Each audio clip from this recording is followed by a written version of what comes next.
सजा से बड़ा ज्ञान। एक आश्रम में संत रहते थे जो कि बच्चों को शिक्षा देने का कार्य करते थे। दूर दूर से बच्चे आकर संत से शिक्षा ग्रहण किया करते थे। एक दिन उनके आश्रम में एक नया शिष्य आता है। शिष्य का स्वागत संत अच्छे से करते हैं और उसका परिचय अन्य शिष्यों से करवाते हैं। नया शिष्य चोरी करने की भावना से आश्रम में रहने लग जाता है और जब भी उसे मौका मिलता है वह अन्य शिष्यों का सामान चुरा लेता है।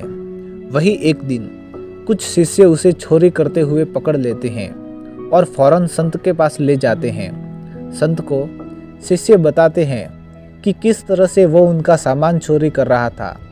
शिष्यों की बातें सुनने के बाद चोरी करने वाले लड़के को संत कुछ नहीं कहते और सभी शिष्यों को वापस भेज देते हैं। संत द्वारा चोरी करने पर कुछ न कहे जाने पर हर कोई हैरान हो जाता है। वही कुछ दिनों बाद फिर वही लड़का चोरी करते हुए पकड़ा जाता है।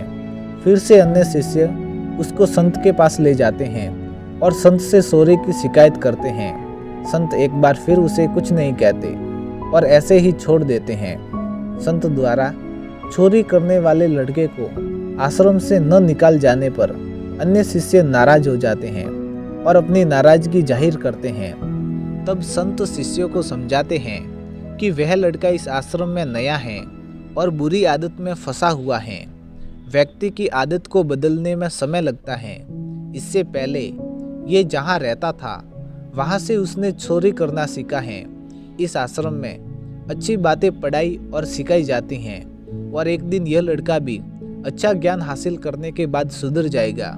अगर मैं उसको आश्रम से निकाल दूंगा तो वह चोरी करना नहीं छोड़ेगा तथा कहीं और जाकर चोरी करने लग जाएगा। लेकिन अगर मैं उसे इस आश्रम में रहने दूंगा तो वह तुम लोगों के साथ रहकर सुधर जाएगा।